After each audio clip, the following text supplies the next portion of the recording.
స్తోత్రం స్తోత్రం. హల్లెలూయా హల్లెలూయా హల్లెలూయా హల్లెలూయా. చేతులు దించి నమస్కరించి ప్రార్థనలో ఉండండి. ప్రార్థన చేద్దాం. నమస్కరించి, ప్రభువా నాతో మాట్లాడు, నీ వాక్యము ద్వారా నన్ను దర్శించి బాబా. ఎక్కడున్నవారు అక్కడే, నీ మాట కొరకే, నీ వాక్కు కొరకు నేను వచ్చాను బాబు, నాతో మాట్లాడు అని అందరూ ప్రార్థనలో ఉండండి. అందరూ ప్రార్థన చేయండి. స్తోత్రం స్తోత్రం స్తోత్రం. పరిశుద్ధుడు అయిన దేవా, నిత్య నివాసి, మీకు వందనాలు. ఆకాశము నీ సింహాసనము, భూమి నీ పాదపీఠము. నీ పాదముల చెంత ఈ రీతిగా నేను స్తుతించటానికి, నిన్ను గణపరచటానికి ఇచ్చిన సమయాన్ని బట్టి మీకు వందనాలు ప్రభువా. ఈ తైలాభిషేక ఆరాధన నీ ఆత్మస్వాధీనంలో జరిగించండి. బిడ్డలందరూ ఎన్నో ఆశలతో వచ్చారు. అందరి ఆశలు మీరు తీర్చండి. నీ ఆత్మ ద్వారా బిడ్డలను తాకండి బాబు. నీవే ఆధారమై ఉన్నావు. నీవు తప్ప మాకు వేరే ఆధారము లేదు. పరలోకము నుండి నీవే సహాయం వచ్చేయండి. బిడ్డలను ఓదార్చండి, ఆశీర్వదించండి, కృపలో స్థిరపరచండి, ఆత్మలో బలపరచండి. సాక్ష్యాలు నీ సహాయం మెండుగా దయచేయండి. సమర్పణలో నీ సహాయం మెండుగా దయచేయండి. ముగింపు ఆశీర్వాద ప్రార్థనలు, తైలాభిషేక ప్రార్థనలో నీ బలమైన ఉద్యోగం మాకు అనుగ్రహించండి. నీ ఆత్మ తాకిడి మాకు దయచేయండి. కృపను అనుగ్రహించండి. కీడును దూరం చేయండి. యేసు నామములో అడుగుచున్నాము తండ్రి, ఆమేన్. అందరూ కూర్చోనండి.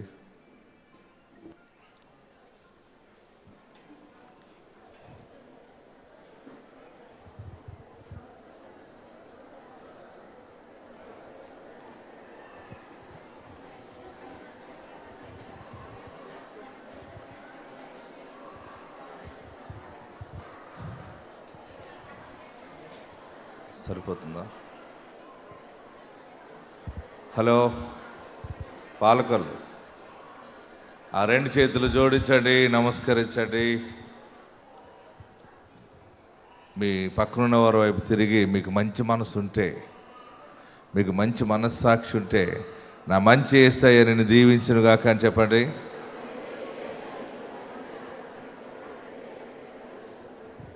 ఏమున్నా లేకపోయినా నీ నోటి నిండా బోల్డ్ అంత దీవెన ఉంది. మన దీవెన మనకు కనపడదు. మీ నోటిలో, నా నోటి నిండా యేసయ్య ఇచ్చింది ఏంటంటే ఆశీర్వాదపు వాక్ ఇచ్చాడు ఆయన. ఆమేన్, హల్లెలూయా. ఏమిచ్చాడు? ఆశీర్వాదపు వాక్ ఇచ్చాడు. బహుశా నీ జేబులో డబ్బులు ఉండకపోవచ్చు, నీ ఇంట్లో డబ్బులు ఉండకపోవచ్చు, కానీ నువ్వు మాట్లాడితే డబ్బులు వస్తాయి. నీ మాటే దేవుడు ధనముగా మారుస్తాడు.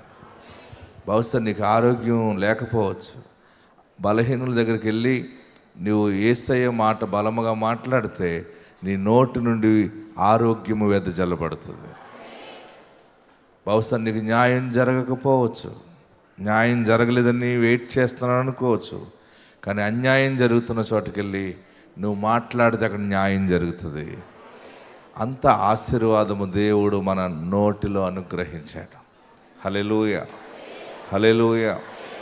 అబ్రహాము కుమారుడు ఇస్సాకు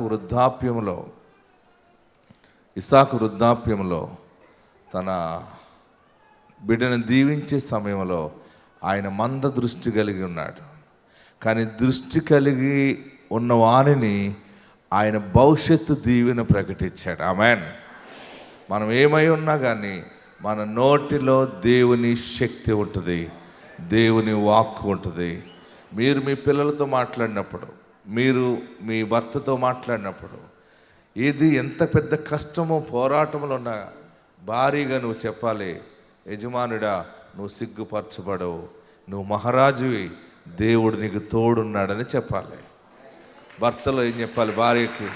భార్య బలహీనపడినప్పుడు నువ్వు బలహీనపడద్దు. నీవు దేవుని చేత ఎన్నుకోబడిన దానివి. దేవుడు నిన్ను మహారాణిగా నిలబెట్టాడు. కొన్ని శ్రమలు, ఇబ్బందులు మనకున్నా కానీ అది శాశ్వత కాలం మనకు ఉండవని ఎలుగెత్తి బలమైన మాట మనం ప్రకటించాలి. మనం చేయవలసింది ఒకే ఒకటి. మనకి ఏమీ ఆయుధాలు లేవనుకుంటా కానీ మన నోటిలో దేవుడిచ్చిన ఆశీర్వాదమే పెద్ద ఆయుధమై ఉన్నది. ఆమెన్.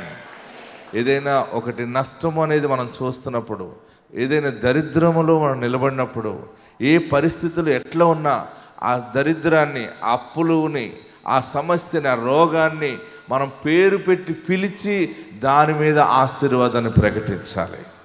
ఒకవేళ ఎక్కువ సమస్యలు ఉన్నాయనుకోండి, ఎక్కువ బాధలు ఉన్నాయనుకోండి, ఏ బాధ నిన్ను తరుముతుందో, ఏది నిన్ను మానసికంగా కృంగదీస్తుందో ఆ సమస్య గురించి నువ్వు మాట్లాడాలన్నమాట. ఓ రోగమా, నా యేసు నాకు ఆరోగ్యం ఇచ్చాడు, నీవు నన్ను ఏలుబడి చేయలేవు. ఆమెన్. ఆర్థిక సమస్య అనుకోండి, అప్పులు బాధ అనుకోండి, ఆర్థిక సమస్య, నా యేసు నాకు ఐశ్వర్యవంతుడిగా ఉన్నాడు, ఆయన ఆకాశం అనే మంచి ధననిధి నాకు తెరుస్తాడు, నీవు మటుమాయమైపోతావు అని మాట్లాడాలి. మీరు మాట్లాడటం నేర్చుకోండి. దానినే పాజిటివ్గా మాట్లాడని అంటారు. దానినే ఉన్నతంగా మాట్లాడని అంటుంటారు. మీరు మాట్లాడే ప్రతి మాట మీ నోటి నుండి దీవెనకరంగా మాట్లాడటం నేర్చుకోండి. హల్లెలూయా, హల్లెలూయా. నాకేం బాగోలేదు కదా, నేనేం చెప్తాను, నాకేం బాగోలేదు, నేనేం మాట్లాడుతాను అనొద్దు. దేవుడు నిన్ను ఎన్నుకున్నాడు, దేవుడు నిన్ను ఏర్పాటు చేసుకున్నాడు, ఆయన మహిమ నీ మీద నిలిచి ఉండును గాక. హల్లెలూయా, హల్లెలూయా. తరతరాలలో యుగ యుగాలలో జగ దేవుడు దేవుడు యేసే దేవుడు. పాడదాం. దేవుడు దేవుడు యేసే దేవుడు. హల్లెలూయా,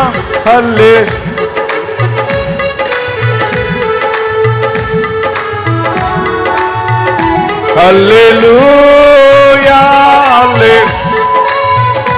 హల్లెలూయా. తరతరాలలో యుగ యుగ జగ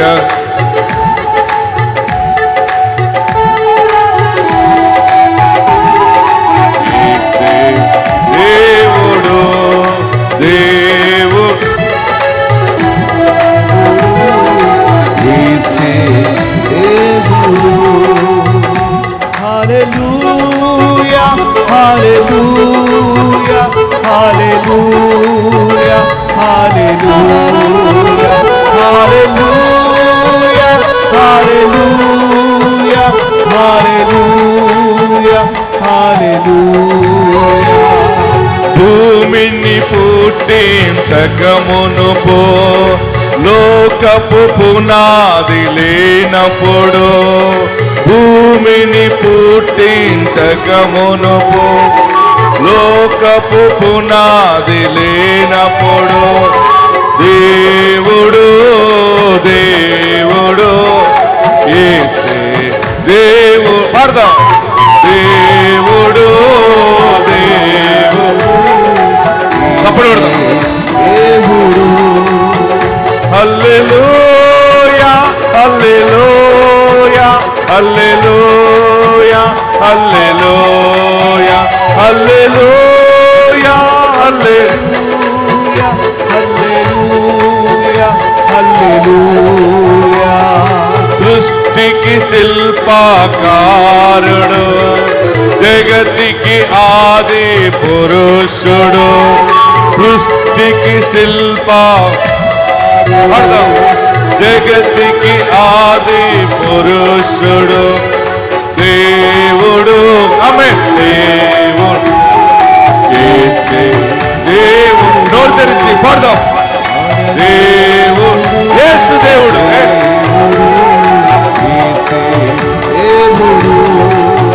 హల్లెలూయా, హల్లెలూయా, హల్లెలూయా, హల్లెలూయా. పాడదాం, గట్టిగా పాడదాం. Yes. దేవునికి మహిమ కలుగునట్లుగా. తండ్రి కుమార ఆత్మలు ఒకటై ఉన్న రూపము, తండ్రి కుమార ఆత్మయు ఒకటై ఉన్న రూపము, దేవుడు ఆమె దేవుడు యేసే దేవుడు. పాడండి. దేవుడు యేసే దేవుడు. హల్లెలూయా, హల్లెలూయా. మారని దేవుడు యేసు దేవుడు.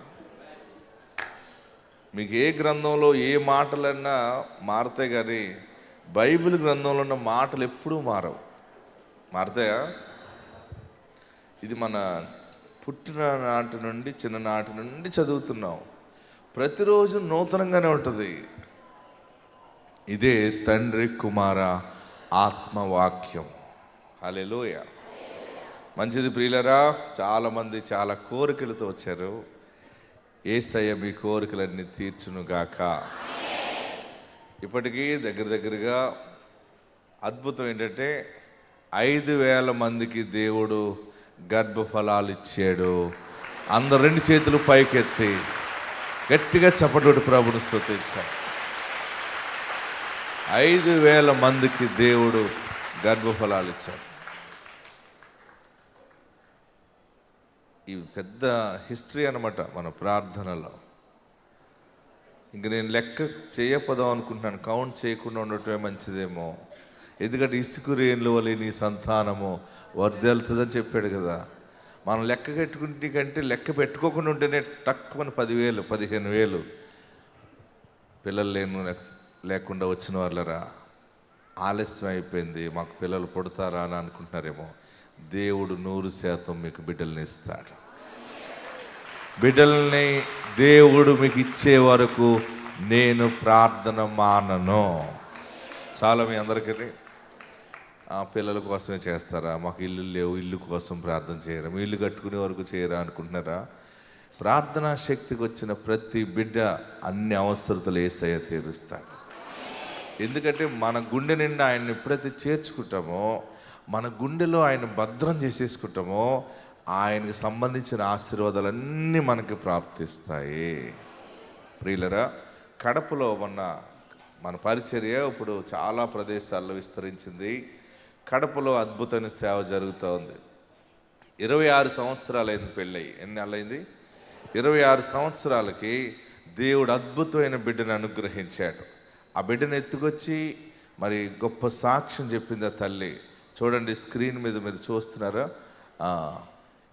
పెళ్ళైన 26 సంవత్సరాలకి పుట్టే పిల్లలు ఎలా ఉంటారు? డాక్టర్లు ఏం చెప్తారు? సైన్స్ ఏం చెప్తుంది?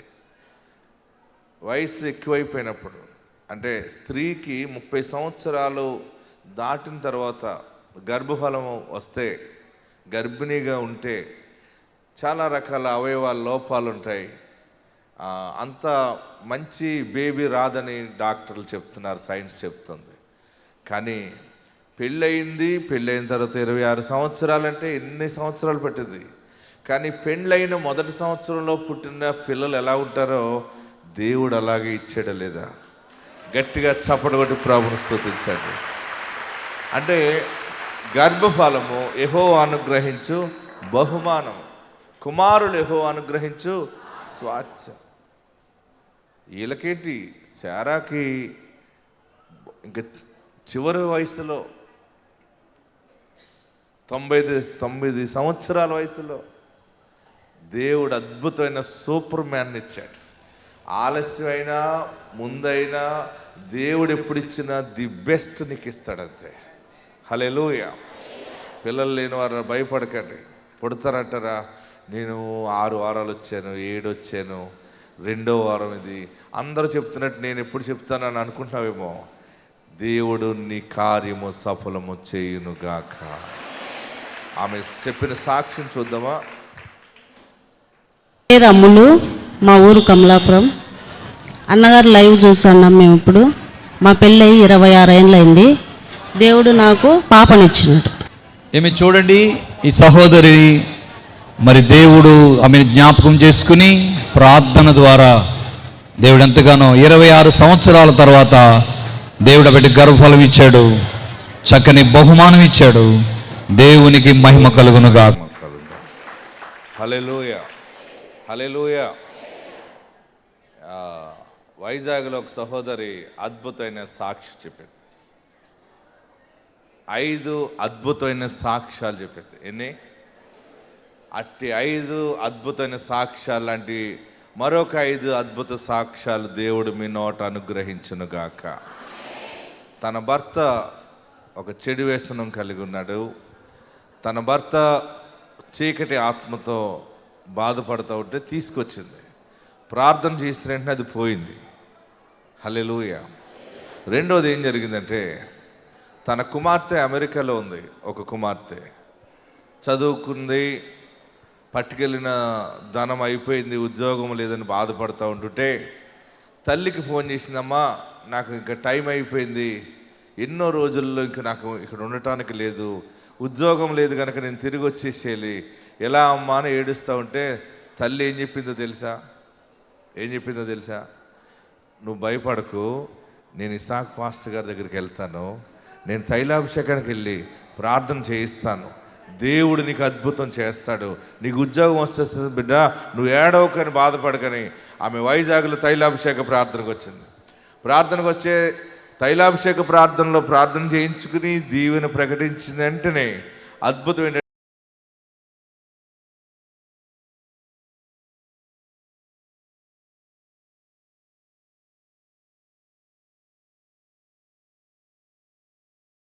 ప్రార్థనలో ప్రార్థన చేసాం, అమ్మా నీ బిడ్డకి ఉద్యోగం వచ్చేస్తుందని చెప్పి పంపితే ఆశ్చర్యకరంగా ఆ బిడ్డకి వెంటనే ఉద్యోగం వచ్చేసింది. గట్టిగా చప్పట్లు కొట్టాడు. ఇక్కడికి ఎన్ని సాక్ష్యాలు ఇవి? 2. మరలా ఇంకో బిడ్డ లండన్లో ఉంది. ఇంకొక అమ్మాయి లండన్లో ఉంటే లండన్లో ఉన్న అమ్మాయి ఫోన్ చేసింది, అమ్మా నాకు ఉద్యోగం ఎవరు ఇవ్వట్లేదు, నాకు ఉద్యోగం రావట్లేదు, నేను తిరిగి వచ్చేసేయాలి, ఎలాగంటే బిడ్డ నీకు ఇప్పటికే చాలా డబ్బు ఖర్చు పెట్టాను, ₹1,00,00,000 దాకా నీకు ఖర్చు పెట్టాను, ఉద్యోగం వస్తుంది కంగారు పడకంటే, ఇంకా లేదమ్మా టైం లేదంటే వెంటనే తల్లి ఏమన్నది, నేను దైవజనుడి దగ్గరికి పోతున్నాను, నేను ఇసాక్ పాస్టర్ గారి దగ్గరికి వెళ్తున్నాను తైలాభిషేకానికి, దైవజనుడు ప్రార్థిస్తాడు, నీకు ఉద్యోగం వస్తుంది. వెంటనే ఆమె వచ్చింది, ప్రార్థన చేయించుకుంది, అమ్మా దేవుడు నీ బిడ్డకు ఉద్యోగం ఇస్తాడు ఏడవకన్నాను. ఆయన వెంటనే 3వ రోజు అనుకుంటాను, వెంటనే లండన్లో ఒక వ్యక్తి అమ్మ నీ కోసం నేను సంతకం పెడతానని చెప్పి సైన్ చేసి వెంటనే జాబ్ ఇప్పించాడు. మీకు ఎందుకు చెప్తున్నానంటే, మీరు వచ్చారు తైలాభిషేకానికి, మిమ్మును బట్టి మీ కుటుంబంలో కార్యాలు జరుగుతాయి. ఒక్క మనిషిగా నువ్వు వచ్చినా చాలు, దేవుడు నిన్ను బట్టి నీ కుటుంబాన్ని బ్లెస్ చేస్తాడు. నీవు కుటుంబముగా వచ్చావంటే నీ ఇరుపక్షాల కుటుంబాలు ఆశీర్వదించబడతాయి. అందుకనే ఒక్క నీతిమంతుడు ఉంటే రక్షిస్తానన్నాడు దేవుడు. ఆమేన్. సొదొమ గొమొర్ర పట్టణ సమయంలో 50 నీతిమంతులు ఉంటే రక్షిస్తారు, 40, 30, 25 దేవుడు అన్నాడు ఒక్క నీతిమంతుడున్న రక్షిస్తానన్నాడు. మన ప్రార్థన శక్తిలో మీరు వచ్చారు, మిమ్మలను దేవుడు నీతిమంతుల జాబితాలో చేరుస్తాడు. ఎందుకంటే మనకి నూనె రాసి ప్రార్థన చేయటం ద్వారా పాపము నుండి విముక్తి కలుగుతామని యాకోబు రాసిన పత్రికలో, అతడు పాపములు చేసిన వాడైతే పాప క్షమాపణ నందును. ఆమేన్. పాపం పోతే మనం క్రీస్తు రక్తములో కడగబడతాం కనుక నీతిమంతులుగా ఉంటాం. నీ నీతిని బట్టి నీ వంశానికి దేవుడు మేలు చేస్తాడు. నీ నీతిని బట్టి నీ గర్భఫలానికి కార్యము జరిగిస్తాడు. ఎన్ని సాక్ష్యాలు అయినాయి అక్కడికి? ఎన్ని? భర్త బాగుపడ్డాడు. రెండోది, పెద్ద బిడ్డకి అమెరికాలో వెంటనే ఉద్యోగం వచ్చింది. మూడోది, చిన్న బిడ్డకి లండన్లో ఉద్యోగం వచ్చింది. ఇంకొకటి ఏంటంటే, తన ఇంకొక కుమార్తె ఉంది, చాలా పెద్ద కుటుంబంలాగా ఉంది తెలియదు. తిరుపతిలో జాబు అల్లుడికి, వారికి ఆ బిడ్డకి సీటు ఎక్కడో వస్తూ ఉంటే అమ్మ నాకు సీటు వేరే చోట వస్తుందంటే ఆ కుమార్తె కేజీహెచ్లో చేస్తుంది అనుకుంటాను. ఆమె అన్నది, నేను దైవజనుడి దగ్గరికి పోతున్నాను. ఎక్కడికి? నేను ఇసాక్ పాస్టర్ గారి దగ్గరికి వెళ్తున్నాను, ప్రార్థన చేయిస్తాను, నీకు అనుకున్నది అయిపోతుంది అంతే అన్నది. వచ్చింది, ప్రార్థన చేయించాక అమ్మ వచ్చేస్తుంది అమ్మ అంటే అది వైజాగ్లో వచ్చింది సీట్ అన్నది. అమ్మ వైజాగ్లో వచ్చిందంటే లేదు వైజాగ్లో కాదు, నీకు కావాల్సిన తిరుపతిలో వస్తుంది. మళ్ళీ వెంటనే గుంటూరు వచ్చింది. గుంటూరు వైజాగ్లో వస్తే కాదు, దేవుడు చెప్పాడు, తన దాసుడు ప్రార్థన చేశాడు, నీకు తిరుపతిలోనే వస్తుందంటే మళ్ళీ అది తిరుపతిలోనే వచ్చింది. అది దేవుడు చేసిన గొప్ప కార్యం. మనం అనుకున్నవన్నీ జరగాలంటే దైవం మనకు తోడుండాలి. దైవం మనకు తోడుండాలంటే నీవు దేవుని ఎదుట నీతిని కాపాడుకోవాలి. అక్కడికి ఎన్ని సాక్ష్యాలు అయినాయి? 4 సాక్ష్యాలు. 5వది, వారు 50 సంవత్సరాల క్రితం వెళ్ళిపోయిన పొలము, అమ్మేసుకున్న భూమి, పోయిన ఆస్తి, తైలాభిషేకంలో కోల్పోయినవన్నీ తిరిగి దేవుడు ఇస్తున్నాడని సాక్ష్యాలు వింటున్నాం కదా అని చెప్పి ఆమె ప్రార్థనకు వచ్చి అడిగినప్పుడు 50 సంవత్సరాల క్రితం పోయిన ఆస్తిని దేవుడు మరలా ఆమెకి ఇచ్చాడు. అది రిజిస్ట్రేషన్ అయిపోయింది. ఈ 5 సాక్ష్యాలు వినండి చాలు, అంతే జీవితానికి. ఆమె జీవితంలో చేసాడంటే మనకు చేయడు ఆయన. ఈ ప్రార్థనా శక్తిలో నువ్వు ఏ మూలన కూర్చున్నా, ఎక్కడున్నా, ఈ ప్రార్థనా శక్తి నీడలో నీవు ఉన్నావు గనక యేసు మహిమ నీ మీద ఉదయిస్తుంది. ఈ సాక్ష్యాన్ని విని వాక్యంలోకి వెళ్దాం. ఆ సాక్ష్యం ఏంటంటే, మా వారు 60 సంవత్సరాల నుంచి కైని తింటున్నారండి. తింటుంటే వానమంటే మాంటలేదండి. సడన్లు ఏమొచ్చి ఊపిరి అందుకంటే అయిపోతుంటే పదండి అయ్యగారు వస్తున్నారు, రైల్వే నూకోళ్ళు ఇసాక అయ్యగారు దగ్గరికి వెళ్దాము. 7 డాక్టర్లు, పెన హాస్పిటల్, కేరియు, ఇవన్నీనండి పెద్ద పెద్ద హాస్పిటల్ అన్నీ అయిపోయాయండి. అయిపోయిన తర్వాత ఇక్కడికి వచ్చి పదండి ఇసాక గారు ప్రార్థనలో బతికిస్తారు, వేసి బతికితే మనం ఆ దేవుని సన్నిధిలో ఉంటాము, లేకపోతే పరలోకం పోతాము. అలాగని తీసుకొచ్చానండి. తీసుకొచ్చిన తర్వాత అయ్యగారు అన్నారు, లెగిస్తే నిలబడండి, చీకటి చిత్తలు ఉన్నాయి అన్నారండి. అయ్యగారు ఏమో లెగిసి నిలబడగమ్మనగానే నిలబడ్డ తర్వాత అండి అయ్యగారు ప్రార్థించగానే ఆయనలో నుంచి చీకటి చెత్తిపోయిందండి. ఏ డాక్టర్లు కూడా ఏం చేయలేదండి, అయ్యగారు చేశారు, చేశారు గొప్ప కార్యం. 7 నెలల నుంచి వస్తున్నామండి. ఇప్పుడు మేము 3వ స్పాన్సర్ చేస్తున్నామండి. స్పాన్సర్ కాదు కదండి, మమ్మల్ని బతికిచ్చారు ముందు. తర్వాత నా కుమార్తె అమెరికాలో ఉందండి. ఇంకా 7 రోజులే టైం ఉంది. పట్టుకెళ్ళింది ఆహారానికి అయిపోయింది, ఫీజులకి అయిపోయింది. అమ్మ నాకు 7 రోజులు ఉంది, డిసెంబర్ కల్లా నాకు జాబ్ రావాలంటే అయ్యగారి దగ్గరికి వెళ్తాను, నేను అక్కడ ప్రార్థన చేస్తావు తండ్రి, నువ్వు భయపడకమ్మా అన్నాను. అన్న తర్వాత ఇక్కడికి వచ్చి వెళ్ళి 2వ రోజున ఉద్యోగం వచ్చిందండి. మా చిన్న పాప, పెద్ద పాప లండన్లో ఉందండి. అయితే వచ్చి అమ్మ మరి నాకు 3 రోజులే ఉంది, ఇండియా పంపించేస్తాను అన్నది. అమ్మో, ₹1 కోటి ఖర్చు పెట్టాను, నా దేవుడు అన్యాయం చేయడు, విశాఖ దగ్గరికి నేను వెళ్తానమ్మా అని చెప్పానండి. ఆ లండన్ అధికారి, నువ్వేమి ఇప్పుడు భయపడొద్దు, నేను సంతకం పెట్టేస్తున్నానని పాస్పోర్ట్ మీద సంతకం పెట్టి ఉద్యోగం ఇచ్చారండి.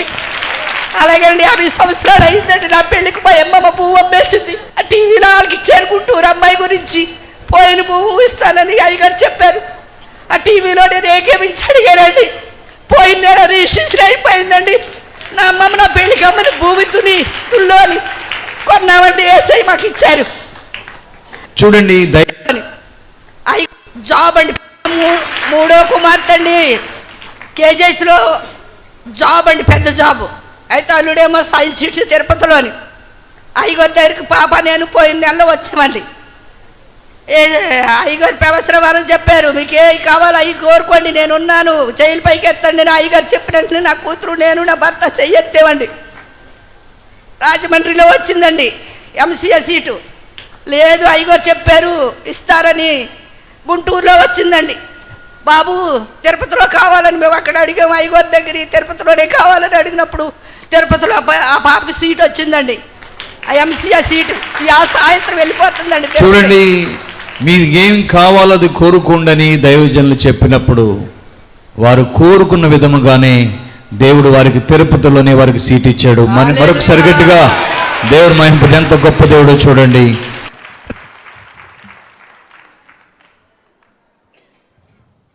మరొక సాక్ష్యం ఉంది, అందులోనే కోల్పోయిన భూమిని దేవుడు అనుగ్రహించాడు. ఆమేన్.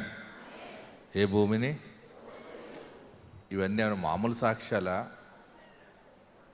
దేవుడు మన మధ్య నిలిచి ఉన్నాడు. ఆమేన్.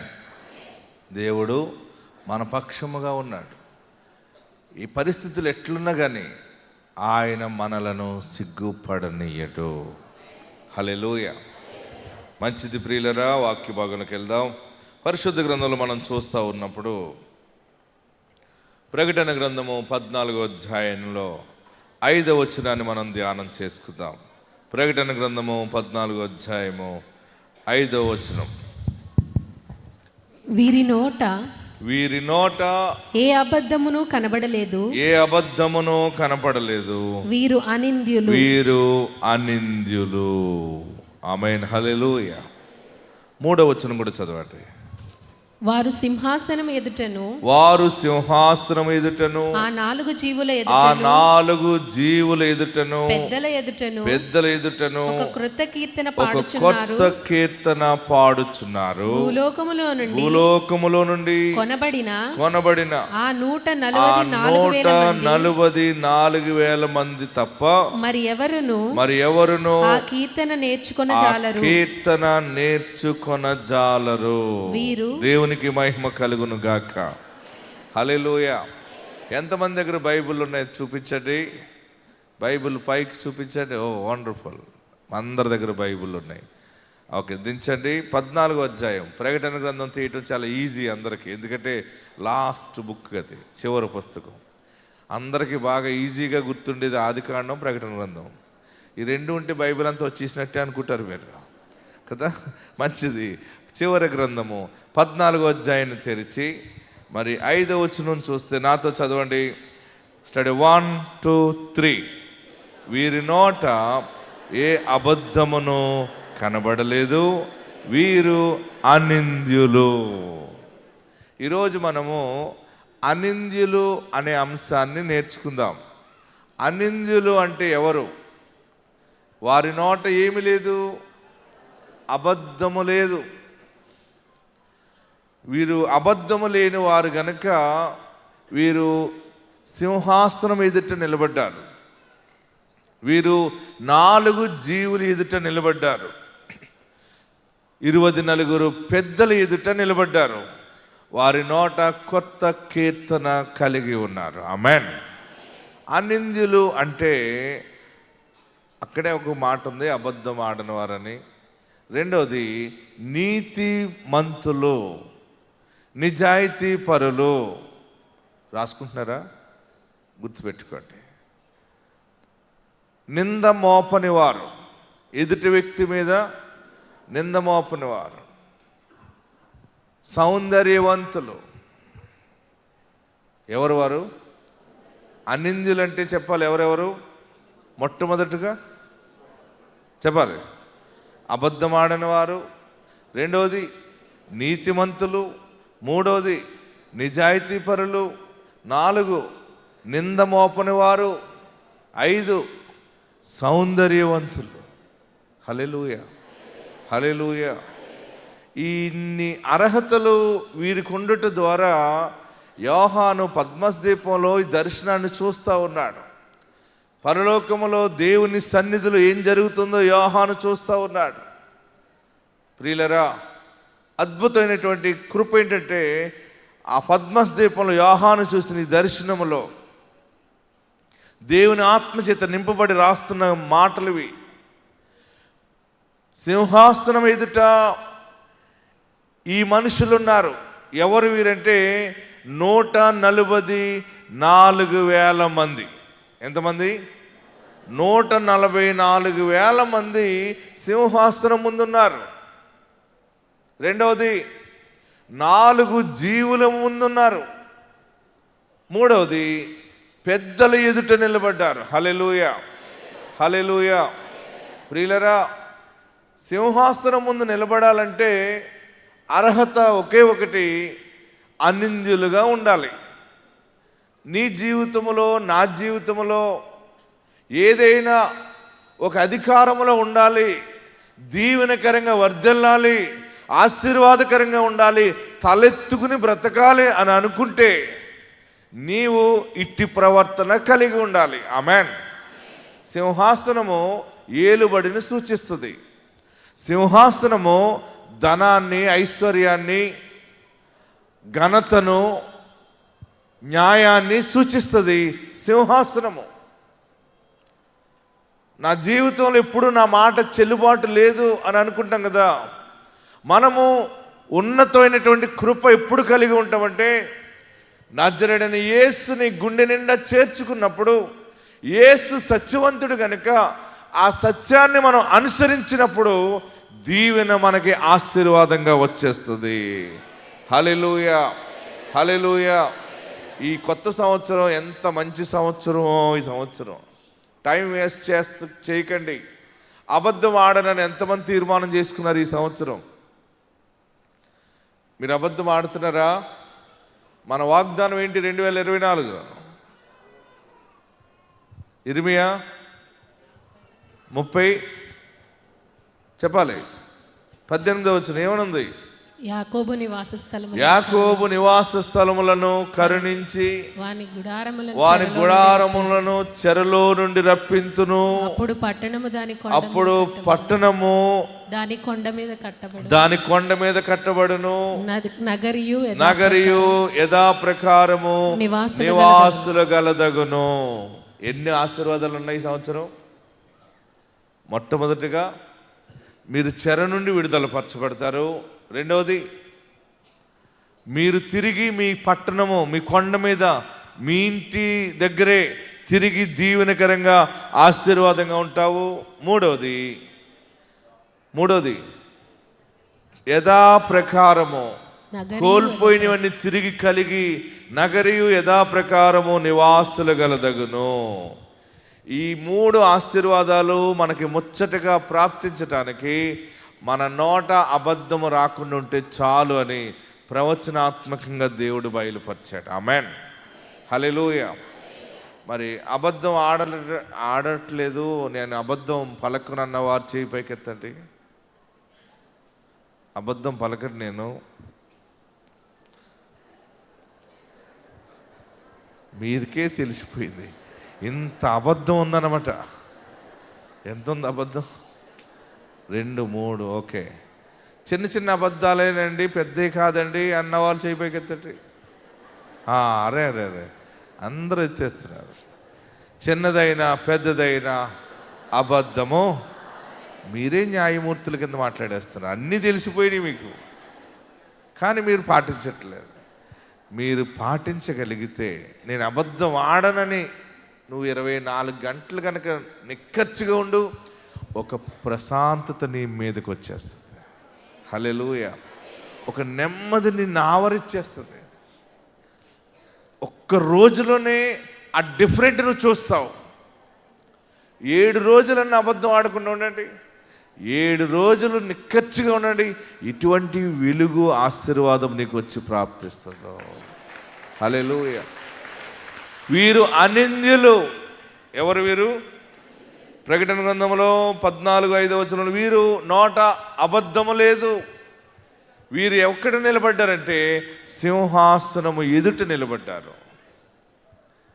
నీ బిడ్డలు, నీ కుటుంబము, నువ్వు ఏడుస్తున్నావు కదా, మా జీవితంలో విలువ లేదు, నా బిడ్డకి ఏదైనా ఒక ఉద్యోగం ఈ బాబు, చిన్న వ్యాపారం ఈ ప్రభువా, మాకు బ్రతుకు తెరువు లేదు, మాకు ఏదైనా ఒక ఆధారం దయచే బాబు అని అడుగుతున్నావు కదా. ఈ దినము దేవుడు నీకిస్తున్న గొప్ప వాగ్దానము, నీ సంతతిని సింహాసనం ముందు దేవుడు నిలబెడతా ఉన్నాడు. హల్లెలూయా, హల్లెలూయా. సింహాసనము ఎదుట నిలబడేటువంటిది మామూలు ఆధిక్యత కాదది. సింహాసనం ముందు నిలబడేటువంటి ఒక గొప్ప అధికారి ఎదుట నిలబడటం. అధికారి ఎదుట తప్పు చేసిన వాడుగా నిలబడటం కాదు, నీ నోట కొత్త కీర్తన సాక్ష్యాన్ని దేవుడు అనుగ్రహిస్తూ ఉన్నాడు. ఆమేన్.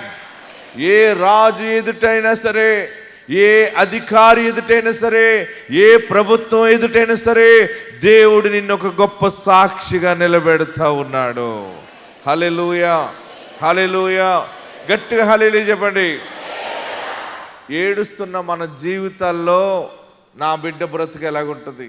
చాలామంది చిలక జ్యోతిష్కుని చెప్పించుకుంటూ ఉంటుంటారు, లేకపోతే ఆ జ్యోతిష్కుని చెప్పించుకుంటారు. నా బిడ్డ అసలు ఎలా ఉంటుంది ఏమో, నాకు అసలు ఏం అర్థం కావట్లేదు, మా ఆయన ఎలాగుంటాడు, నాకేం అర్థం కావట్లేదు, నా బ్రతుకు ఎలాగుంటుంది.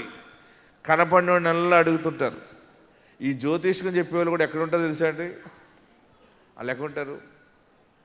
జ్యోతిష్కుని చెప్పేవాడు గట్టిగా చెప్పరే, రోడ్డు పక్కన ఎక్కడో సంచి వేసుకుని కూర్చుంటాడు.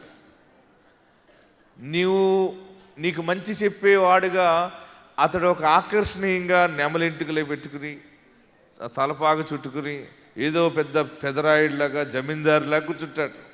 ఆడు బతుకు బాగోక అక్కడ కూర్చున్నాడు, నీ బతుకు బాగోక నువ్వు వాడి దగ్గరికి వెళ్తున్నావు. రెండు అన్నట్టు అయిపోతుంది. హల్లెలూయా. చిలక నట్టుకుని వెళ్తుంటాడు, చిలక జ్యోతిష్కం. ఆడి జాతకం అలాగైపోయింది, ఆడి బతుకు అలాగైపోయింది, ఆడి జీవితమే చిలక నట్టుకుని పోవటం, నీవో చిలకాడికి. ఆమేన్. హల్లెలూయా, హల్లెలూయా. వాడికి ఏం చెప్పడం రాదు, అదేది తీస్తుందో దాన్ని బట్టి ఆడు మాట చెప్తా ఉంటుంటాడు. ప్రియులరా, మన బ్రతుకు ఎలాగుంటుంది, నా పిల్లలు ఎలాగుంటారు? ఇప్పుడు చాలామంది పెళ్లి సంబంధాలు చూసేటప్పుడు పెళ్లి కొడుకు జాతకం చూస్తున్నారు, పెళ్లి కూతురు జాతకం చూస్తారు. పెళ్లి కొడుకు జాతకానికి పర్వాలేదు, కుక్క వచ్చిందా, వద్దు, పుల్లు వచ్చిందా, నక్క వచ్చిందా, ఇవన్నీ నా చెవిలో పడుతున్నాయి, నేను వింటున్నాను. నక్క, పులి ఇవన్నీ మనుషులు కల్పించిన పద్ధతులు. ఆమేన్. నీ బిడ్డ జాతకం నేను చెప్తున్నాను, పరిశుద్ధాత్మ శక్తి ద్వారా నీ బిడ్డ సింహాసనం ఎదుట నిలబడుతుంది. కుక్కలు వచ్చినా, నక్కలు వచ్చినా, ఎలుగుబంటులు వచ్చినా, నీకు నీ అల్లుడిలో ఎలాంటి లక్షణాలు ఉన్నా కానీ దేవుడు అన్నిటినీ బయటికి నెట్టివేస్తాడు. హల్లెలూయా, హల్లెలూయా. మనము ఏమి చూడని అవసరం లేదు, మనము అనింద్యులుగా ఉంటే చాలు, దేవుడు మంచి ఆశీర్వాదాలు మనకి ఇస్తాడు. హల్లెలూయా, హల్లెలూయా. అందరికీ భవిష్యత్తు ఎలా ఉంటుంది, భవిష్యత్తు ఎలా ఉంటుంది, ఎలా ఉంటుంది? దైవజనుడి దగ్గరికి వచ్చావు, దేవుని వాక్యం ఎదుట నిలబడ్డావు, అభిషేకంలో ఉన్నావు, 100% నీ జీవితము, నీ కుటుంబము, నీ పిల్లలు సింహాసనం ఎదుట నిలబడతారు. హల్లెలూయా, హల్లెలూయా, హల్లెలూయా. ఆయన మనల్ని అనాథలుగా విడువాడు. ఏడుస్తూ వచ్చావు కదా, ఏంటి నా బ్రతుకు ఎప్పుడు ఇలాగైనా ఏడిపోయినా, నాకంటూ ఒక్క దినమైన సంతోషం లేదా, ఒక మంచి బట్ట కొనుక్కునే బ్రతుకు లేదా అని ఏడుస్తున్నావేమో. బిడ్డలకి ఫీజు కట్టలేని స్థితిలో ఉన్నాను, నేనేమీ అయిపోతాయేనో అని ఏడుస్తున్నావేమో. నీకేమీ కాదు, నీవు నీ కుటుంబము సింహాసనం ఎదుట ఉంటారు. హల్లెలూయా. మీరు నోట్ చేసుకోండి, ఈరోజు ఈ డేటు. నీ ఉద్యోగము, నీ వ్యాపారము, నీ యొక్క వ్యవసాయము, పాడి పంటలు, ఏదైనా దేవుడు నీకు ఏది ఇచ్చినా, ఒకవేళ ఏది కోల్పోయినా, కొత్త కీర్తనతో నీవు సింహాసనము ఎదుట నిలబడబోతా ఉన్నావు. హల్లెలూయా, హల్లెలూయా. నా నోట కొత్త పాట నా యేసు ఇచ్చెను, నా నోట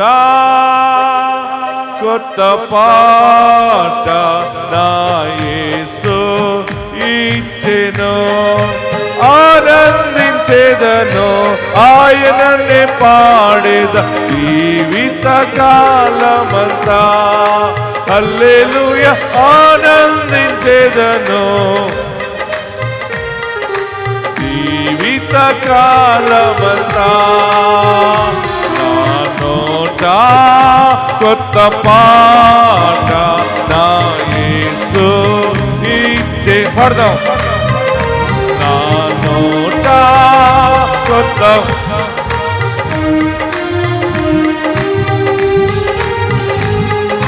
వ్యాధి బాధలందు నన్ను ఆదుకోనేను, కష్టాలన్నీ తొలగించి శుద్ధీకరించేను.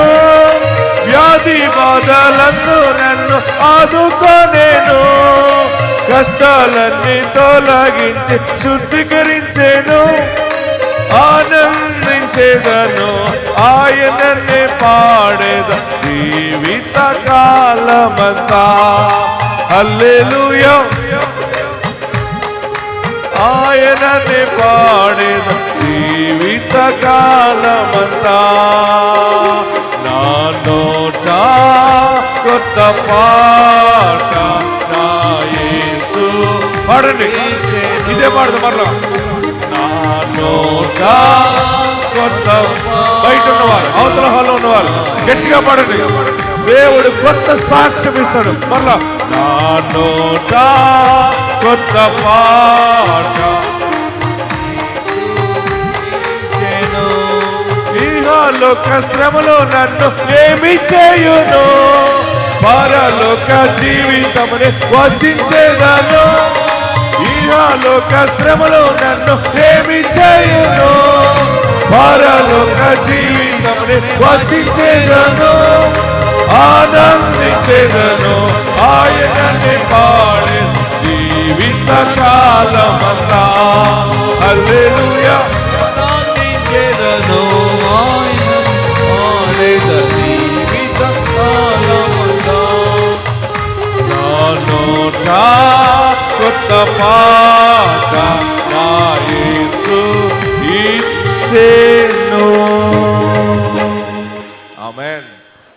నా బ్రతుకు దరిద్రగొట్టు జీవితం, నా భర్త దరిద్రగొట్టు జీవితం, నా బిడ్డలు మంచి వాళ్ళు కాదు, వాళ్ళ నక్షత్రం బాగాలేదు, అది బాగాలేదు, అంతా శని శని శని అనుకుంటున్నావేమో. శుభము నీ నోట దేవుడు పెట్టబోతున్నాడు. హల్లెలూయా. పరిస్థితులు ఎట్లున్నా గుర్తుపెట్టుకోండి, ఈరోజు ఆశీర్వాద వాగ్దానము నీ కుటుంబాన్ని దేవుడు సింహాసనం ఎదుట ఉంచుతున్నాడు. ఆమేన్. ఆ అనిందులైన వారు,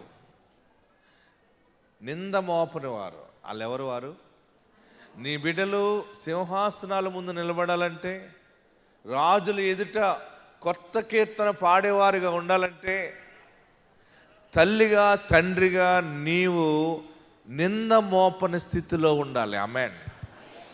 ఏదైనా చిన్న కష్టం వచ్చినప్పుడు మనం ఏం చేస్తాం? ఎవరి మీద మోపేస్తాం? గట్టిగా చెప్పండి. ఎవరి మీద పడితే అలాగా, వారు లేకపోతే వారి మీదకి నెట్టేస్తాం మనం. ప్రియులరా, నింద మోపని వారిగా ఉండటానికి సిద్ధపడండి. తర్వాత అబద్ధం ఆడకుండా ఉండండి. ఇంకా నీతిని కాపాడుకుని జీవించండి. నిజాయితీగా జీవించటానికి సిద్ధపడండి. కష్టమై ఉంటుంది, కానీ కొంచెం గనక మీరు నేర్చుకోగలిగితే, కష్టమైన కానీ ఇష్టపడి నీతిని కాపాడుకోగలిగితే 100% సింహాసనం ముందు నిలబడతాం. ఆమేన్. వీరు అనింద్యులు. ఎవరు వీరు? పాలకొల్లు వారు అనింద్యులు. ఆమేనండి. అయ్యి బాబోయ్, నిజమే. మీరందరూ అనింద్యులేనా? నేను అనింద్యుల జాబితాలో ఉన్నానన్న వారు చేయి పైకెత్తి గట్టిగా హల్లెలూయా చెప్పండి. ఎంత అబద్ధం! ముందు నేను అడిగితే ఎవరు చెప్పలేదు అబద్ధం ఆడుతున్నారంటే. ఏదేమైనా చాలా తెలివైన వాళ్ళు మీరందరూ. కానీ దేవుడు మిమ్మల్ని ప్రేమిస్తూ ఉన్నాడు. యేసయ్య మిమ్మల్ని ప్రేమిస్తూ ఉన్నాడు. ఏడవకండి. మిమ్మలను దేవుడు సింహాసనం ముందు పెడుతున్నాడు. ఆమె బిడ్డలను ఎవరి ముందు పెట్టాడు ఆయన దేవుడు? ఆ ముగ్గురు బిడ్డలను ఎలా ఏ ప్లేస్లో పెట్టాడు? ఇందాక వైజాగ్ సాక్ష్యం ఏం చెప్పింది ఆమె? ఒక బిడ్డ లండన్లో ఉద్యోగంలో ఉంది, రెండో బిడ్డ అమెరికాలో ఉద్యోగంలో ఉంది, ఇంకొక బిడ్డ కేజీహెచ్లో మంచి ప్లేస్లో పెద్ద జాబ్లో ఉంది, అల్లుడు మంచి ప్లేస్లో ఉన్నాడు. ఇవన్నీ ఎందుకు వచ్చినాయి అంటే ఆమె మాట్లాడుతున్నప్పుడు ఆమెలో అర్థమవుతుంది, ఆమెలో ఒక దైవ భయం ఉంది. ఆమెకి దేవుని యందు నిరీక్షణ, ఆశ ఉంది.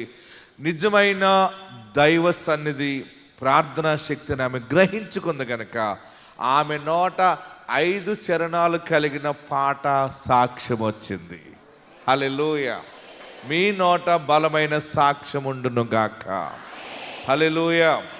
రెండవది మనం చూస్తే 14వ అధ్యాయము 3వ వచనంలో, వారు సింహాసనం ఎదుటను ఆ 4 జీవులు ఎదుట, ఆ 4 జీవులు ఎదుట. 4 జీవుల గురించి నేను చాలా సమయాలు మాట్లాడాను, మీకు ఒక్కసారి తెలియపరుస్తున్నాను. సింహాసనం దగ్గర ఉన్న 4 జీవులు, మొట్టమొదటి జీవి సింహం వంటిది. రెండవ జీవి, చూడండి ప్రకటన గ్రంథము 4వ అధ్యాయంలోకి వస్తే ఈ 4 జీవుల పేర్లు అక్కడ ఉన్నాయి. చూడండి 4వ అధ్యాయము 7వ వచనం. ప్రకటన గ్రంథము 4వ అధ్యాయము 7వ వచనం. మొదటి జీవి సింహము వంటిది. అందరూ నోట్ చేసుకోండి. మొదటి జీవి సింహం వంటిది. రెండవ జీవి దూడ వంటిది. రెండవ జీవి దూడ వంటిది. మూడవ జీవి మనుష్యుని ముఖము వంటి ముఖము గలది. నాలుగవ జీవి ఎగురుచున్న పక్షిరాజు ముఖము వంటిది. దేవుడు నీ కుటుంబంలో కృప ఎట్లా చూపిస్తున్నాడంటే, ఈ నూతన సంవత్సరంలో ప్రత్యేకంగా ఈ దినము నీకు మరొకసారి నూతనమైన ఆశీర్వాదాన్ని నీ ముందు పెడుతున్నాడు.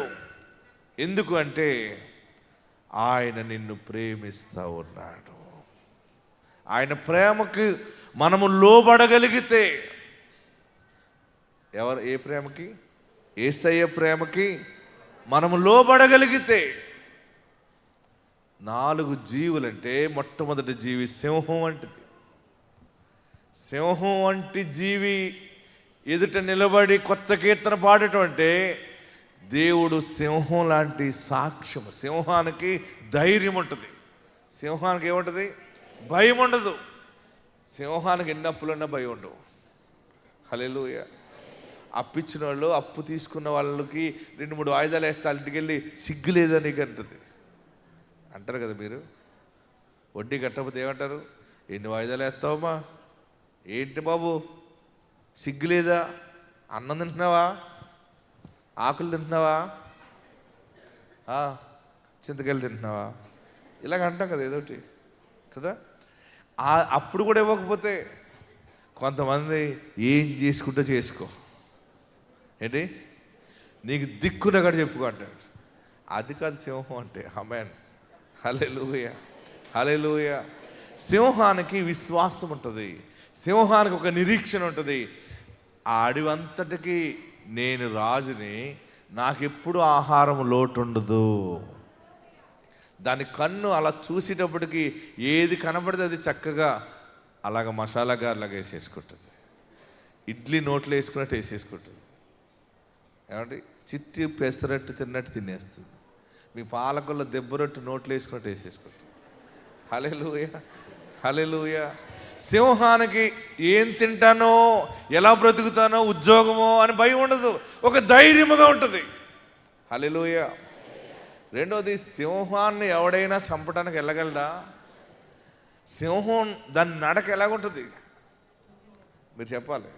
సింహం నడక చూసారా? గేదె నడిచేది వేరుగా ఉంటుంది, సింహం నడిచేది వేరుగా ఉంటుంది. ఎలుగుబంటు వేరుగా నడుస్తుంది. సింహం ఎలా నడుస్తుంది?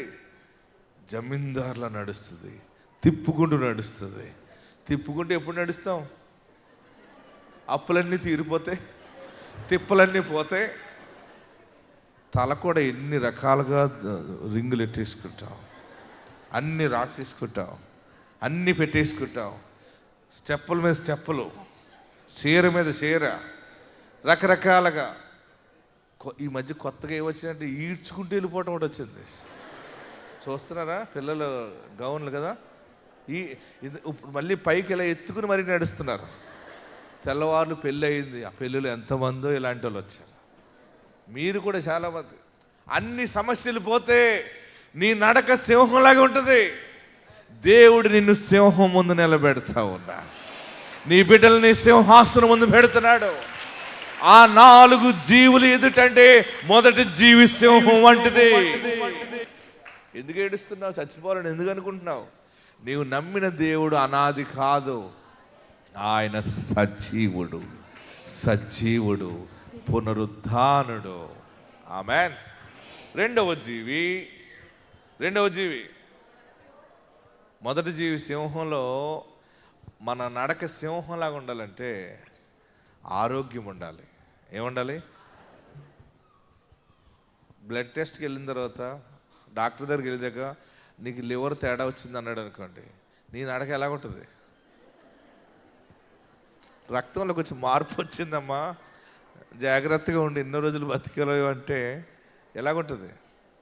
సారీ శంగు కూడా మీద అలాగే కప్పేసుకుని భూసోడ్లాగా వెళ్ళిపోతావు ఇంటికి.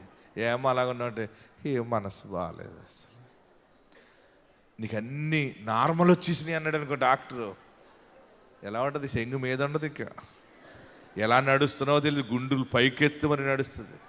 ఏంటమ్మా ఇంత బడాయి చేస్తుంటే నా అన్నీ నార్మల్ వచ్చేసినాయి, నాకు ఏ రోగము లేదని చెప్తావు. హల్లెలూయా. అప్పులు ఉన్నప్పుడు ఎలా నడుస్తావు? ఎవడు చూస్తాడో, ఎందుకు వచ్చిన గొడవ, మనకు సంబంధించిన వాళ్ళు ఎవరు ఉన్నారేమో ఇక్కడ, ఈ పక్క నుంచి వెళ్ళిపోదాం, మనం వాళ్ళు వెళ్ళిపోయాక వెళ్ళిపోదాం. నడక సింహంలాగా ఉండదు, నడక ఎలుగుబంటిలాగా ఉంటుంది. ఎలుగుబంటలా సూత్తు వెళ్ళిపోతుంటుంది. ఈ దినము నీవు క్రీస్తునందు బలముగా నిలబడగలిగి అబద్ధమును విడిచిపెడితే, నీతిని హత్తుకుంటే, నీ బిడ్డలు నీవు సింహం ముందు కొత్త కీర్తన పాడతాడు. హల్లెలూయా, హల్లెలూయా. గట్టిగా హల్లెలూయా చెప్పండి. రెండవ జీవి దూడ వంటిది. అంటే మేము దూడలాగా ఉంటామా అండి అని అనుకోవచ్చు మీరు. దూడ దుక్కుకి సూచన, దూడ పాడి పంటలకు సూచన. ఆమేన్, హల్లెలూయా. దూడలు దేనికి సూచన? పాడి పంటలకి. నీ నోట కొత్త కీర్తన, ఆస్తికర్తగా ఉన్నావని పాడతావు. ఆమేన్. ఏ భూమి లేదు నాకు, ఏ ఆస్తి లేదు, ఎప్పుడు మాకు ఏమీ లేదని అనుకుంటున్నావేమో, దేవుడు నిన్ను ఆస్తికర్తగా ఆయన సింహాసనం ఎదుట నిన్ను నిలబెడతా ఉన్నాడు. హల్లెలూయా, హల్లెలూయా. నీ నోట కొత్త సాక్ష్యం ఏంటంటే, దేవుడు మాకు స్థలం ఇచ్చాడు, దేవుడు మాకు భూమి ఇచ్చాడు, దేవుడు మాకు మంచి ఇల్లు ఇచ్చాడు, దేవుడు కొత్త ఇల్లు ఇచ్చాడు, నన్ను నా బిడ్డలకి అనాథలుగా చేయకుండా ఆస్తికర్తలుగా చేశాడు. అబ్రహాము దీవెన దేవుడు నాకు ఇచ్చాడని ఎలుగెత్తి నువ్వు సాక్ష్యము చెప్పుతున్నావు. నమ్మిన వారందరూ చేతుల పైకి గట్టిగా చప్పట్లు కొట్టి 7 మార్లు ఆమేన్ చెప్పండి. 1 2 3 4 5 6 7. సింహం ముందు నిలబడతావు, నీ కుటుంబం సింహం ముందు నిలబడుతుంది, నిరీక్షణతో నిలబడతావు.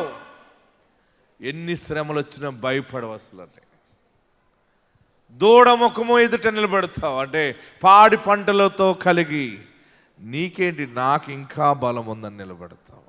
ఆమేన్. మూడవ జీవి మానవ ముఖం వంటిది. మానవ ముఖం అంటే యేసుక్రీస్తు రక్షణకు సూచనది. నీ కుటుంబానికి రక్షణ సాక్ష్యం అనే పాట నీ నోట ఉంటుంది. ఆమేన్. నా మొగుడు ఇప్పుడు మారుతాడా, మా ఆవిడ ఇప్పుడు మారుతుందా, నా భర్త ఎప్పుడు మారుతాడా, నా కొడుకు ఎప్పుడు మారుతాడా, ఇప్పుడు రోజు తాగేస్తున్నాడు అంటున్నావు కదా. యేసయ్య నీ ఇంటికి రక్షణ ప్రకటిస్తూ ఉన్నాడు. నీవు మానవ ముఖం అనే కలిగిన జీవి ఎదుట నిలబడతావు. నాలుగవ జీవి ఎగురుచున్న పక్షిరాజు వంటిది. పక్షిరాజు ముఖం ఎలాంటిదంటే, దేనికి సూచన అంటే, అది ఆకాశం వైపు చూస్తుంది, అది పైకి వెళ్ళిపోవాలని చూస్తుంది. ఎప్పుడు కూడా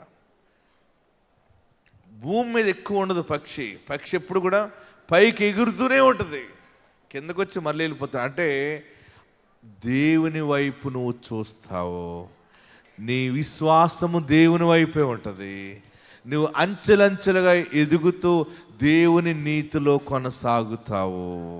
ఆమేన్. హల్లెలూయా, హల్లెలూయా. పక్షిరాజు కళ్ళు పైకి చూస్తాయి. పంది ఎక్కడ చూస్తుంది? పంది మీ ప్రాంతంలో పందులు ఎలా ఎక్కడ చూస్తాయి? కిందకి. దానికి ఆకాశం ఉందని తెలియదు. దానికి పందికి ఆకాశం ఉందని ఎప్పుడు తెలుస్తుంది? కాలు తిరగేసినప్పుడు తాడు కట్టి దాన్ని బంధించి అంత లావు పందిని తిరగబెడితే అప్పుడు అది దాని కళ్ళు ఇలాగ ఉంటాయి. ఓహో, సూర్యుడు ఉన్నాడా, చంద్రుడు ఉన్నాడా, నక్షత్రాలు ఉన్నాయా అనేటప్పటికి పుణ్యకాలం కాస్త గడిచిపోతుంది. ఆమేన్, హల్లెలూయా. పక్షిరాజు ముఖము వలె పక్షి జీవితము ఎట్లుంటుందో నీ జీవితాన్ని దేవుడు పైకి ఆయన వైపు ఉండేలా చేస్తాడు. మరొకటి ఏంటంటే, పక్షిరాజుకి బలహీనం అయిపోయినప్పుడల్లా మళ్ళీ నూతన బలం వచ్చేస్తుంది. అందుకని ఏమన్నాడు? పక్షిరాజు యవనం వలె నీ యవనము క్రొత్త దగ్గర. మనం బలహీనం అయిపోయినా యేసునామములో ప్రార్థన ద్వారా నూతన బలాన్ని పొందుకుంటాం మనం. ఆమేన్. 4 జీవులు. మొదటి జీవి సింహం వంటిది. అంటే రాయల్గా బ్రతుకుతావు, సింహం ముందు నిలబడతావు. సింహం ముందు నిలబడటం ఇంకొక మర్మం ఏంటంటే, సింహమే గొప్పదంటే దానికి మించిన తాతలాగా నిలబడతావు. ఆమేన్, హల్లెలూయా, హల్లెలూయా, హల్లెలూయా. నీవు ఎవరి ముందు నిలబడినా నీకు అయ్యో నా ఇల్లు చిన్నది, నా బ్రతుకు చిన్నది అని అనుకుంటున్నావు కదా. వారు బ్రతుకు పెద్దది, వారు పెద్దింటోళ్ళు గొప్పోళ్ళు అనుకుంటున్నావు కదా. వాళ్ళ గొప్ప కంటే 7 రెట్లు గొప్పదానిగా దేవుడు నిన్ను నిలబెడుతున్నాడు. ఆయన నిలబెడతా ఉన్నాడు. ఆమేన్, హల్లెలూయా. సింహం ఎదుట నిలబడతావు. రెండోది, దూడ ఎదుట నిలబడతావు. అయ్యో వారు పెద్ద భూస్వాములు అనుకుంటావేమో.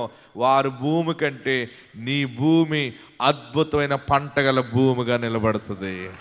నీ వ్యాపారము దీవెనగా నిలబడుతుంది. నీ పాడి పంటలను దేవుడు ఆశీర్వదిస్తాడు. మూడవది, మానవ ముఖము. ఎవరెవరో రక్షించబడ్డారని అనుకుంటున్నామేమో కానీ క్రీస్తులో 7 అంతల ఆత్మతో దేవుడు నిన్ను నిలబెడతాడు. హల్లెలూయా, హల్లెలూయా. ఎగురుచున్న పక్షిరాజు ముఖము వలె దేవుడు వైపు నువ్వు చూస్తావు. అంచెలంచెలుగా అభివృద్ధి పొందుతూ దీవెనలు పొందుకుంటూ వచ్చినప్పుడు నాకు ఏమున్నా అన్నీ నా యేసయ్య ఇస్తాడు. నేను యేసుతో సహవాసం చేస్తాను, నేను ఆయన రాకడ కొరకు సిద్ధపడుతున్నాను అని నీ కుటుంబము దేవుని రాకడ కొరకు సిద్ధపరచబడతారు. ఆమేన్, హల్లెలూయా, హల్లెలూయా. 4 జీవులు ఎదుట నిలబడతా ఉన్నాడు. ఇంకొక మాట ఏమన్నాడంటే, పెద్దల ముందు నిలబడతాం. మళ్ళీ చదవండి ఒకసారి. ప్రకటన గ్రంథం 14వ అధ్యాయము చివరిగా మనం ముగించుకుందాం. ప్రకటన గ్రంథం 14వ అధ్యాయము 3వ వచనం. వారు సింహాసనం ఎదుటను ఆ 4 జీవులు ఎదుటను.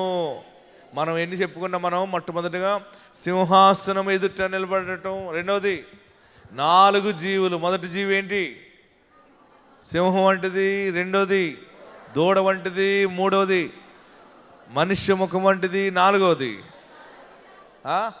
పక్షిరాజు ముఖం వంటిది. ఈ 4 జీవులు ఎదుట నీ కుటుంబం నిలబడుతుంది, దేవుని సన్నిధిలో సాక్షిగా ఉంటుంది. చివరి ఒక్క మాట, 4 జీవులు ఎదుటను, తర్వాత పెద్దల ఎదుట. ఆమేన్, హల్లెలూయా.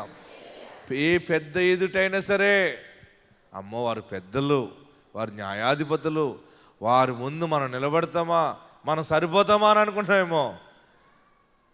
దేవుడు నిన్ను అంతకంటే ఎక్కువగా తలగా నిలబెడతా ఉన్నాడు. ఏ మనుషులకి భయపడ్డావో, ఏ సమాజానికి భయపడ్డావో, నా దగ్గర ఏమీ లేదు, నాకంత జ్ఞానము లేదు, మాకు అన్ని తలాంతులు లేవు అని అనుకుంటున్నావు కదా. గొప్ప గొప్ప వాళ్ళ ఎదుట, పెద్దల ఎదుట నీ నోట కొత్త కీర్తన దేవుడు పెడుతున్నాడు. మరి ఈ ఆశీర్వాదాలన్నీ దేవుడు నీకు ప్రకటించాడు.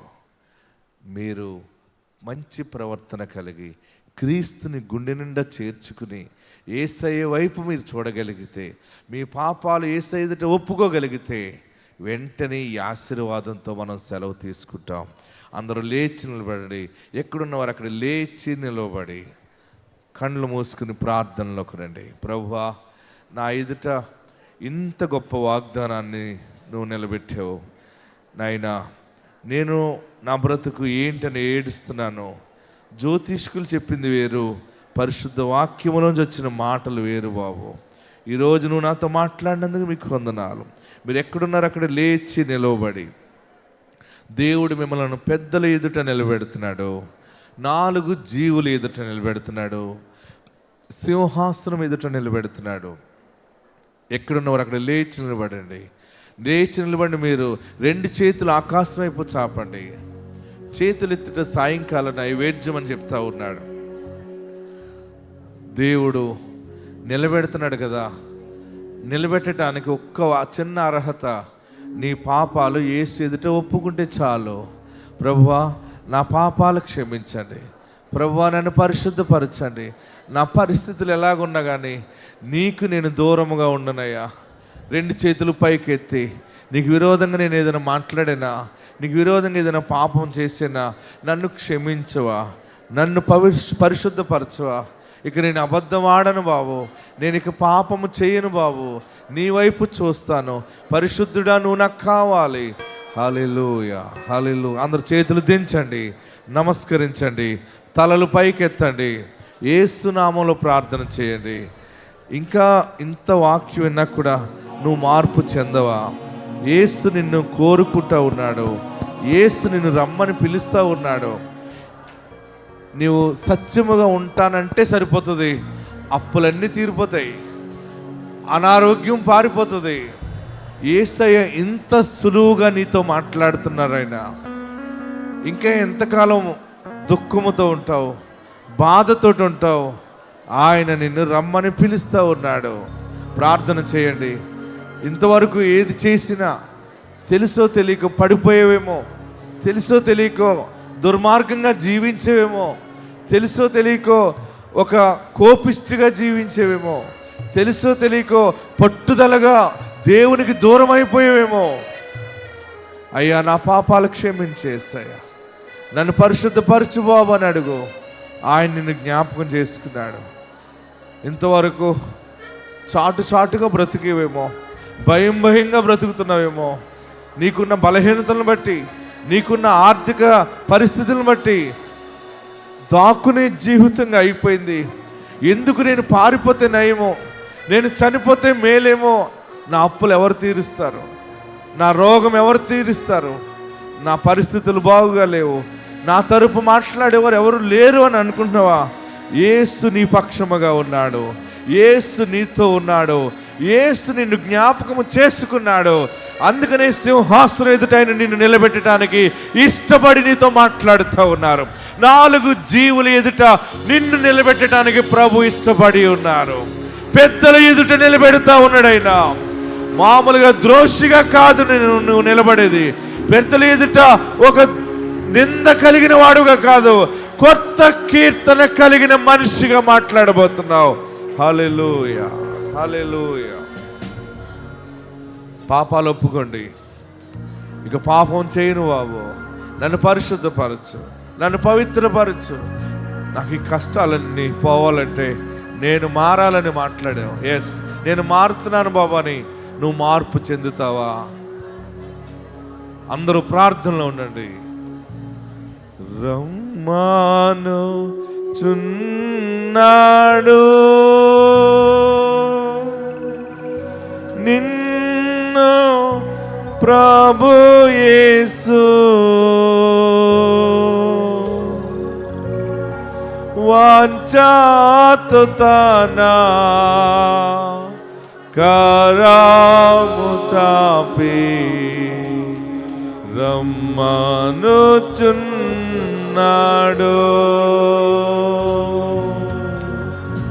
వాంఛాతో తన, అందరూ ప్రార్థనలో ఉండండి. ఆయన నీ కొరకే చేయి చాపి నీ భవిష్యత్తు ఎలా ఉంటుందో కూడా చెప్పి చేయి చాపుతా ఉన్నాడు. అయినా ఆయన చేతిలోకి రావా? ఎటువంటి శ్రమలందును ఆదరణ నీకిచ్చునని ఎటువంటి శ్రమలందును ఆదరణ నీకిచ్చునని గ్రహించి నీవు యేసుని చూచిన హద్దులేని ఇంపు పొందేదావో. గ్రహించి నీవు యేసుని చూచిన హద్దులేని ఇంపు పొందేదావో. రమ్మాను చున్నాడు నిన్ను ప్రభు యేసు వాంఛాతు తన కరము చాపి రమ్మాను చున్నాడు. వాంఛాతు తన కరము చాపి రమ్మాను చున్నాడు. అందరూ ప్రార్థనలో ఉండండి. కన్నీరంతా తుడుచును కన్ను పాపవలె కాపాడును. కన్నీరంతా తుడుచును కన్ను పాపవలె కాపాడును. కారు మేఘము వాలే కష్టములు వచ్చినను కనికారించి నిన్ను కాపాడును. కారు మేఘము వాలే కష్టములు వచ్చినను కనికారించి నిన్ను కాపాడును. అందరు రెండు చేతులు పైకెత్తి కన్నీరంతా తుడుచును. నీ కన్నీరంతా తుడుస్తున్నాడు. నీ దరిద్రాన్ని కొట్టివేస్తున్నాడు. యేసయ్యా నా పాపాలు క్షమించు. నీ బిడ్డగా బ్రతుకుతానయ్యా. నీ బిడ్డగా జీవిస్తానయ్యా.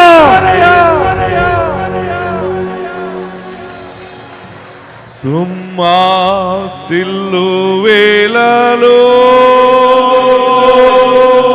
బలమును నీకిచ్చును.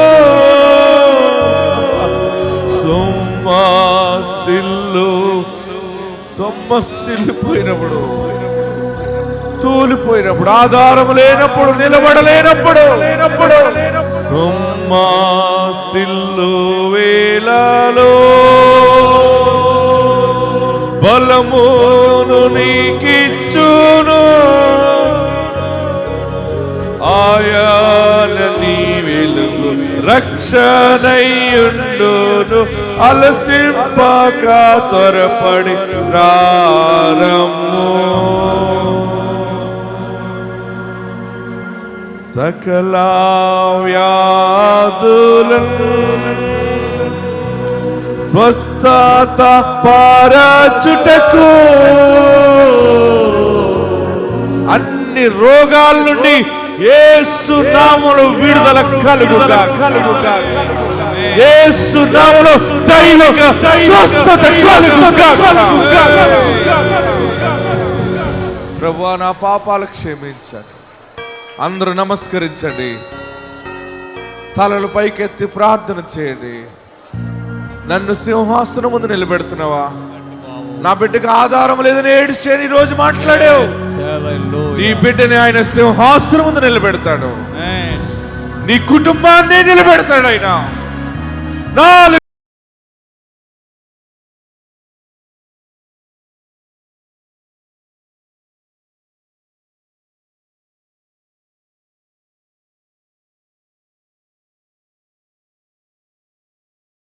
హల్లెలూయా హల్లెలూయా. అందరూ ప్రార్థనలో ఉన్నాం. స్తోత్రం పరిశుద్ధుడా నీకు స్తోత్రం. హల్లెలూయా హల్లెలూయా. పరిశుద్ధుడా నీకు వందనం. నీ సన్నిధిలో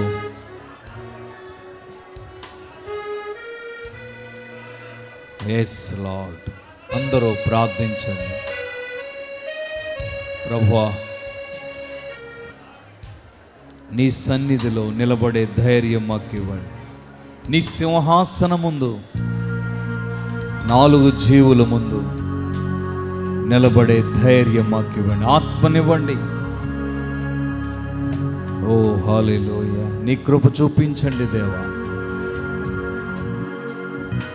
ఏ పాపం, ఏ శాపం మాలో ఇంకా ఉందో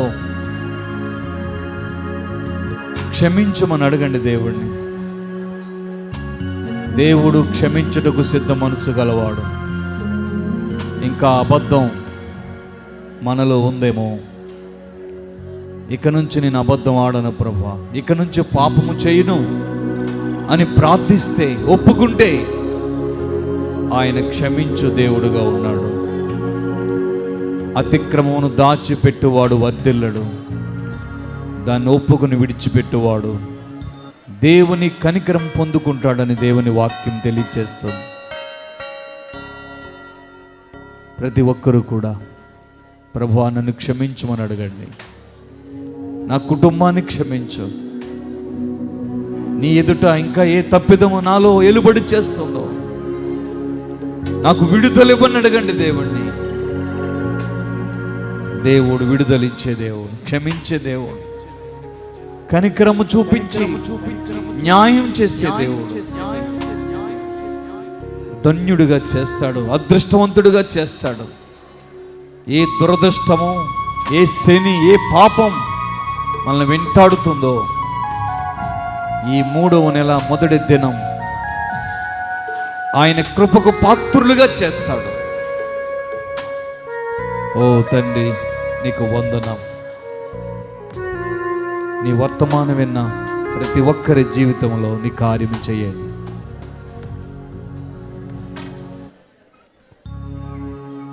ఈ దాసుడు ఈ సమయమందు ప్రార్థిస్తుండగా దైవికమైన కృప మెండుగా ప్రతి ఒక్కరికి అనుగ్రహించండి. యేసు దివ్య నామములో ప్రార్థిస్తున్నాము తండ్రి. ఆమేన్.